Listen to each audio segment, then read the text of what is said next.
Coronavirus is spreading and it is heading towards a pandemic. At the same time, there is a global pandemic of vitamin D deficiency. So, my talking to you today focuses on, can vitamin D be a protection against coronavirus? And I would like to explain to you with all the scientific basis behind it, the reasons, the doses, the recommendations, which can be of great help to the global community. You know, it's proven that vitamin D deficiency makes a person prone to frequent coughs, colds, even pneumonias. When there was an influenza epidemic, even that time it was found that vitamin D deficiency is one big reason making the people prone. Now, it's the coronavirus. And friends, coronavirus is not new. It has come in the past too in the form of SARS, right? That was severe acute respiratory syndrome. Then there was a Middle East respiratory syndrome. And now this novel coronavirus 2019. There is a lot of news in the media, like this International Business Time review, which says that vitamin D deficiency makes people prone to get this coronavirus infection. It's a risk factor. It's no longer an optional supplement. It's a cellular necessity today. It is our life health support system. Now comes the question, how much to take? What is the right blood level? Well, initially vitamin D recommendations when they were made, they were done keeping only prevention of bone, wrong health like rickets. We didn't want that. So the recommendations were only for that. And what were they? If you do a blood test, if your blood levels are 20 nanogram per ml, you can prevent rickets. And this can be achieved with doses of mere 400 to 800 international units taken daily. These recommendations were made in the past, but later it was realized that the doses recommended are too less for general health. And a statistical error has been made in the calculation. You can see all these papers, the big vitamin D mistake. There are many more. So 20 nanogram, I'll just say the number 20 now, nanogram is the common unit, is too low, it's suboptimal. 40 is the minimal desired level in units, nanogram per ml. And that is the minimal needed for overall health. Another nice paper to say that even to prevent pneumonias, respiratory infections, minimum 40 nanogram is needed. And friends, to achieve this, the previous slide shows that you need to take at least 9,000 units per day. See the contrast, huh? So the whole thing has to be understood in today's perspective, where there's too much of deficiency. And it's great to know that our ancestors, who were basically farmers, their blood levels used to be 80 nanogram per ml and above. And they were much more healthier than what we are today. So above 40, up to 80. This is what is even recommended today. The Endocrine Society says 30 to 100 nanogram is sufficient. So friends, we need to take it up. We need to take it above. Okay? 40 prevents pneumonias, and for coronavirus type of deadly viruses, there's no harm touching up to 60. 60 and above would be good.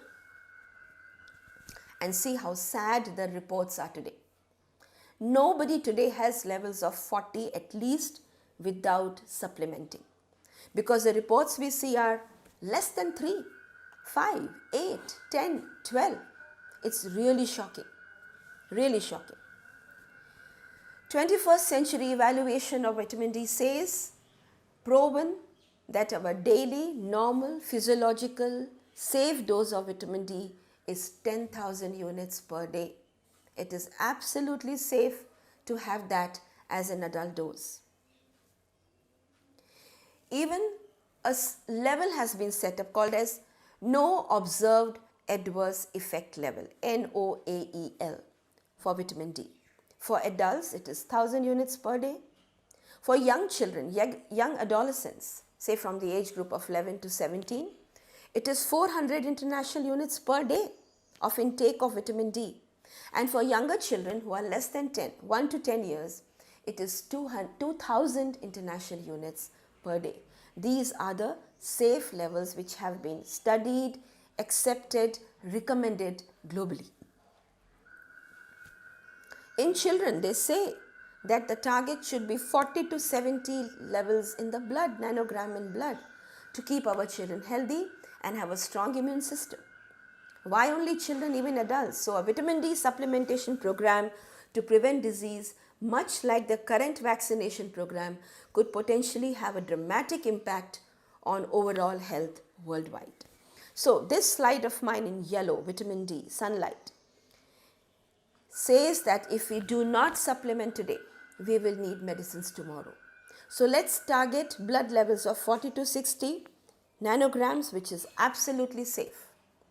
Since the commonest blood levels we see are less than 20, so for that category of people who have never taken vitamin D, who are adults, they will land in this category, 90% of them. So one can take comfortably 1000 units, 10,000 units per day. In India, since we do not get supplements of that strength, 10,000 units, we get 60,000 units per capsule or sachet. So how do we take it? As a safe protocol for adults who have never taken vitamin D, okay? At this time, when the fear of coronavirus is so high, there is no harm, friends, taking it, okay? Even higher doses are recommended globally. We are adopting the middle path. So we take that 60,000 units ka one capsule once a week for about 3 months. And this should be followed by taking it once in 15 days always. There is no point taking it once a month. It's of no use. There is no point taking 4 to 8 capsules and then stopping it. It's like you're filling a car which is on the reserve with petrol, waiting for it to come on reserve once again. So there has to be a maintenance dose, okay? And that goes safely once in 15 days, 60,000 units. And this will take up our blood levels to around 40 to 50 nanograms per ml. For those people who have special medical conditions, especially kidney stones or you can say kidney problems, they should be careful of not overloading the body with calcium. Because when vitamin D is taken, calcium gets absorbed and it is extra calcium in the body that could be toxic but not vitamin D. Vitamin D toxicity goes only when the levels are above 150 and 200 nanograms in blood. So we are very safe playing with these doses. And the facts and rationales to support it I've mentioned. Vitamin D is a global pandemic. Corona is heading towards a pandemic. We lose nothing by improving the global vitamin D status, as food does not have enough vitamin D. When checked first time without any supplementation, very low blood levels are found, 3 to 20 nanograms per ml. You can follow this protocol easily with all of them.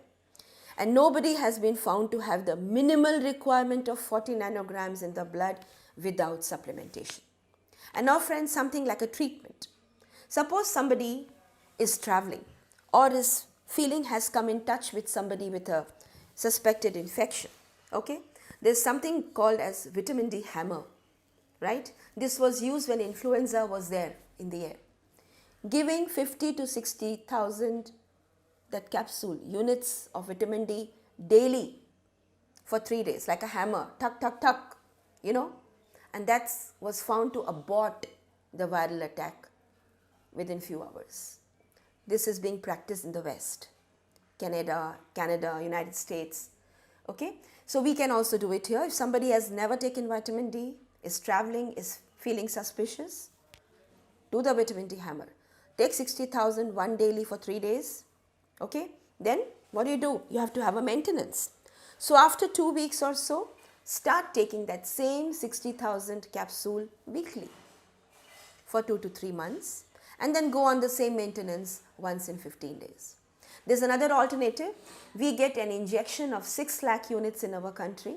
That can also be taken one shot intramuscularly, okay? To be taken, of course, by a doctor. Take it one shot and it has been found to bring up the levels nicely, 60 and above. And once the injection has been taken, after 3 to 4 weeks, one can go on the maintenance dose of taking that capsule once in 15 days, always. Children, when it comes to children, we follow that NO, that no observed adverse effect level for them. So for children who are 1 to 10 years of age, they can be given 1,000 to 2,000 international units daily. Please take advice from your pediatrician how to do it. And for young adolescents, 11 to 17 years of age, 3,000 to 5,000 international units daily. Okay? Well, this is a paper talking about that vitamin D hammer dose where influenza was treated with 50,000 units daily for 2 to 3 days. This is a great one where single dose of 6 lakh units was given and the vitamin D level baseline, which was 15 nanograms, after 3 days it was found to go to 77 nanograms. And at the end of the month it was 62 nanograms. So that one shot of 6 lakh can bring us to 60 nanogram, and then we maintain it later on with the once in 15 days oral maintenance dose.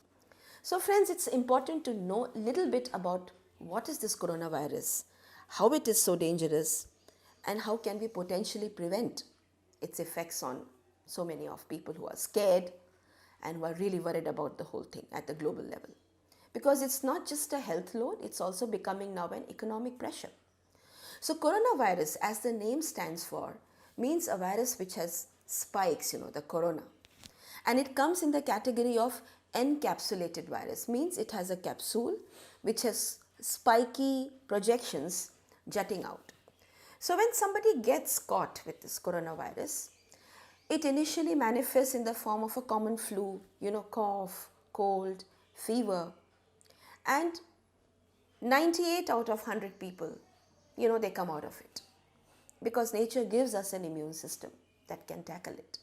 But 2% of the people land up towards the scared form, the dreaded form, which is called as ARDS, that is severe respiratory distress syndrome. Okay, so then what happens? The person gets high fever, something like a pneumonia, bad pneumonia, where the entire lung gets filled up with fluid, which is called as pulmonary edema or a shock lung. And this is the cause of all the fatalities. So friends, look here at this X-ray, The first picture shows a very clear chest picture. The lungs are black, means it is filled up with air. While the second picture shows that white, hazy look. This is a lungs filled up with the fluid or the pulmonary edema of an ARDS patient. Now, what leads to ARDS? How does it happen with this so-called coronavirus infection and similar infections in the past? So I'll have to use some medical terminologies, but it's important for us to understand the rationale behind suggesting vitamin D. So there is a system in the body called as RAS, or the renin-angiotensin system. Now this is one of the reasons when it gets deranged, it leads to this so-called acute respiratory distress syndrome. So as you can see in this slide, friends, I've tried to make it as simple as I can. There is a sequence of events that is happening. There is a substrate called angiotensinogen, and there's that pink thing, renin. Now this is important because it converts this material into something called as angiotensin 1, and then this angiotensin 1 gets converted to angiotensin 2. Cutting the story short, angiotensin 2 is the bad one, right? It leads to vasoconstriction, means all the blood vessels in the body get narrowed, and it's inflammatory in nature, means it promotes inflammation everywhere in the body. So angiotensin 2, which is getting made in this cascade, what does it do? When it goes uncontrolled, it leads to something called as a cytokine storm. Cytokine stands for all the chemicals which the body is releasing as a response. And these cytokines are all super inflammatory in nature. And what do they lead to? What are the consequences? This storm leads to all the infiltrates in the lung injury, rapid breathing difficulties, a shock to the heart, to the kidneys, and ultimately death. So that's why it's called as acute respiratory distress syndrome or shock lungs. Well friends, nature is very kind on us. When there is something bad, there has to be something good to balance it out. So there's a good guy in the picture, and that good guy is called AC2, ACE2, angiotensin converting enzyme 2. Now what does this good guy do? The bad guy, which is in excess, that is angiotensin 2. So this good guy, AC2, converts the bad guy into good form. So angiotensin 2 gets converted into angiotensin 1, 7, as you can see. And here the action is totally reverse. There is no inflammation here. It is anti-inflammatory. So the inflammatory part of angiotensin 2 gets converted into the good form with the help of AC2. In this picture, you can see the balance, like a weighing scale.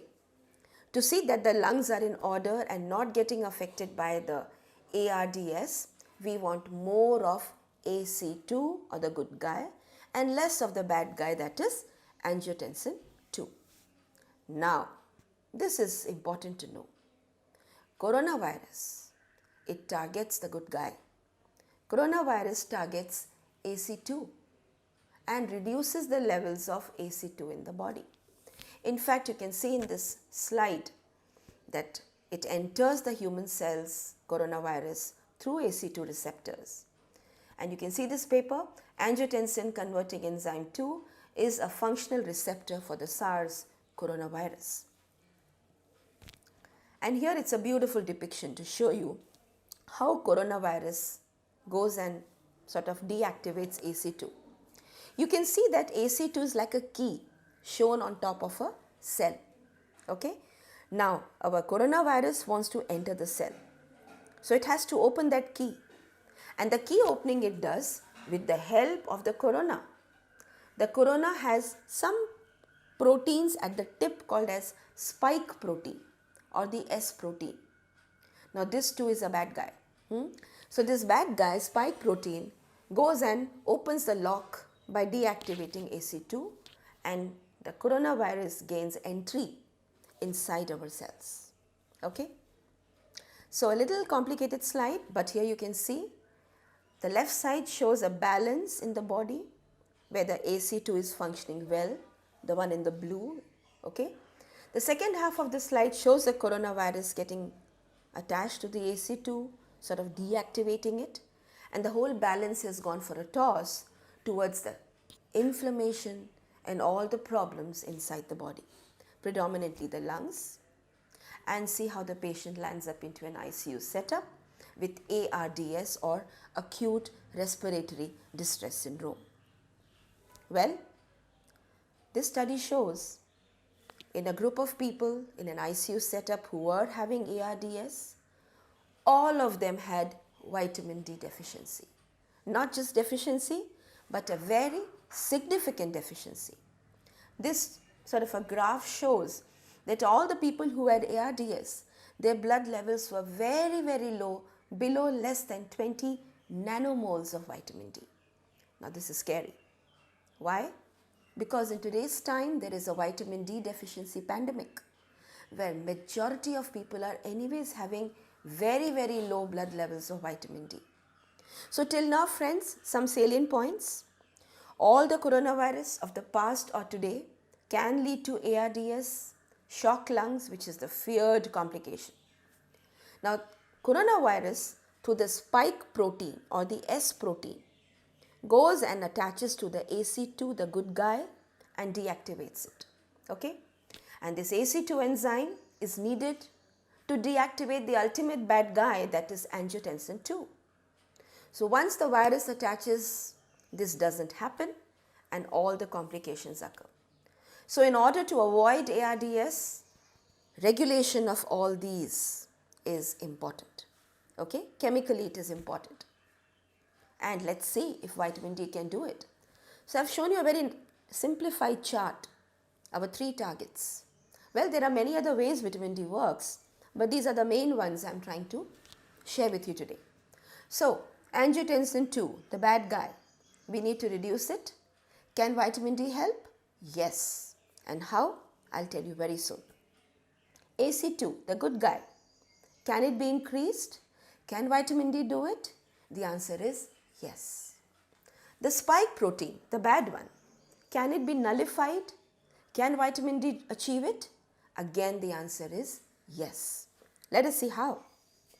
This paper shows that vitamin D is found to alleviate this lung injury by regulation of the renin-angiotensin system. So let's target the angiotensin 2 first, the bad guy. How can vitamin D sort of deactivate it? So I get back to you to the same picture which we sort of saw a few slides back. And here we see how there is something called as renin, which is leading to the cascade of conversion, finally producing angiotensin 2. So renin is a sort of an enzyme the body makes to bring about the activation of the renin-angiotensin system. I hope I'm able to reach you all. Now, vitamin D in this slide you can see. Well, vitamin D enters the cells. Gone are the days when vitamin D was only for bone health. Today, every cell of the body has VDR or vitamin D receptor. And vitamin D goes where? To the nucleus, to our genes. And it's a very powerful genetic modulator. It affects more than 1,000 genes in our body, which was not known many years back. So, one of the genes in the body is that which produces this renin. And vitamin D deactivates it. Good news, huh? So once the renin is not there, the angiotensin 2 will not get produced and create the havoc in the body. Good news, huh? Vitamin D is clearly known to reduce the expression of the gene for renin. And friends, by the way, this is another way it helps to control high blood pressure. This is just off track. This slide shows the genetic modulator role of vitamin D. You can see the citation, the paper to support it. And this is the picture of the cascade. You can see in blue above on the right side, vitamin D and analogs, they are suppressing the gene which leads to production of renin. And once the root is not there, the entire cycle gets suppressed. Okay, that's great. Now we move on to the second one, that is AC2, the good one.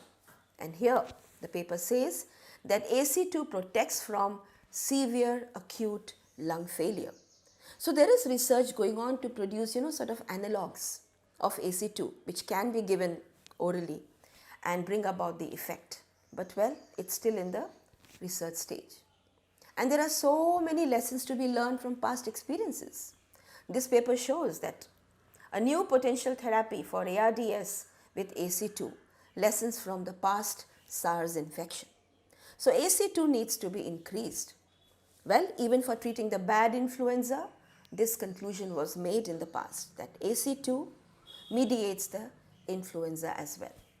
So, the balance is back again in the slide to show that AC2 needs to be upregulated because it plays a very critical role and its deficiency can worsen this entire coronavirus pathogenesis, as it is called. Good news. This is a paper published, as you can see on the right upper side of the slide, World Health Organization Bulletin. The words were really small, so I'm highlighting it. Calcitriol, that's the other name for activated vitamin D. It increases the expression of the gene for AC2, suggesting that AC2 increases and plays a role in protection against the development of lung injury. So vitamin D can upregulate or increase the AC2 at the genetic level. Isn't this fascinating to know? And now friends, the third one, the spike protein. The corona, the spike. Well, there is research going on. They are targeting a vaccine, a therapeutic development against the spike protein, to be given externally. But there's a good news. Well, this slide shows how the spike protein again attaches to the key of AC2 and it needs to be deactivated. So, nature is very kind on us. There are some natural antibiotics and antivirals that get made in the body to protect us from these foreign body attacks of bacteria and virus. These natural antibiotics and antivirals are called cathelicidins and defensins.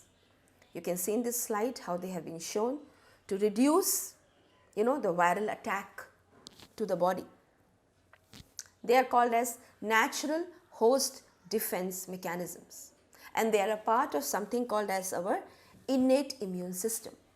Well friends, this slide from a very reputed journal shows how the immune response to these viruses can be modulated by vitamin D.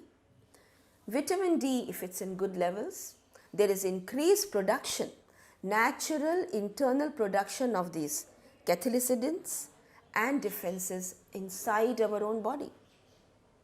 Amazing. So these two are the first line of defense. They are antimicrobial, immune modulatory, and they have been shown to have natural broad spectrum antiviral effect against both enveloped and non-enveloped. Means even the capsulated viruses it can protect from. And this picture shows it so beautifully. Okay, you can see how the spike proteins, the spike are getting covered with these natural defense mechanisms called defensins and cathelicidins. Okay, so great news friends. Huh? And now this is a paper where they have given high dose of vitamin D, 4 lakh units to people who are going through that emergency situation of a shock or sepsis in the body. The vitamin D levels were really low, as you can see in the left lower picture. They went up, obviously, because vitamin D is being given. But the right side picture shows how the cathelicidins also went up in these people with a oral intake or internal intake of vitamin D. So let's concise again friends. The vitamin D defense mechanisms against coronavirus.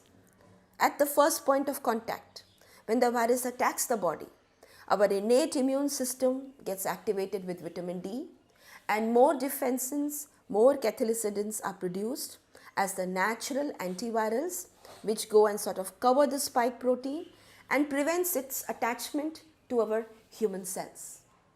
Then at step 2, vitamin D prevents the development of acute lung injury by deactivating or reducing the renin-angiotensin system. It reduces renin production and it increases the good guy, the AC2, and brings the right balance in the body. It doesn't allow the body to go towards massive inflammation. Well, there is a news, we all know that vitamin D deficiency is a pandemic. It's a global pandemic for various reasons, and coronavirus is also heading towards a global pandemic. Vitamin D could be a very safe, a very effective, cheap method for protecting against coronavirus. Proper vitamin D supplementation to the population could actually help to not only control the epidemic, but there are studies that when it's given in high doses to people who are confined, who are kept away from the population, it can abort the development of a massive lung injury in confinement, So it can be used very effectively and safely. There is no harm doing it at all till vaccines come up, till other medicines are being developed. The pandemic is known. Well, this is a beautiful paper. Anybody interested, you can read it. Vitamin D is not just a nutrient. It's a hormone, it's an immune modulator, and it's also a genetic modulator to our advantage. Friends, if nothing else, we will be safer in today's time with the virus fear lurking around everywhere by taking 60,000 units capsule of vitamin D or the sachet once a week. No harm at all, because that gives us a physiological dose, roughly 9,000 units per day. For adults, it is 10,000 units. So we do no harm to ourselves. Okay, and a maintenance dose of once in 15 days later. So let's at least take some vitamin D. At least do that. So in today's time, considering potential benefits and no toxicity, 5,000 to 10,000 international units of vitamin D can be safely recommended. Taking a supplement is an intervention a person can implement immediately. Rather than feeling scared, feeling victimized, vitamin D supplementation leads to a feeling of control and, well, it enhances well-being too. So with this, thank you very much for listening to me. Please do spread this message. It is all done in public interest. There is no personal promotion here. It is made for the good of all. Thank you very much and wishing all the best of health. Feel safe, feel confident with vitamin D. Thank you.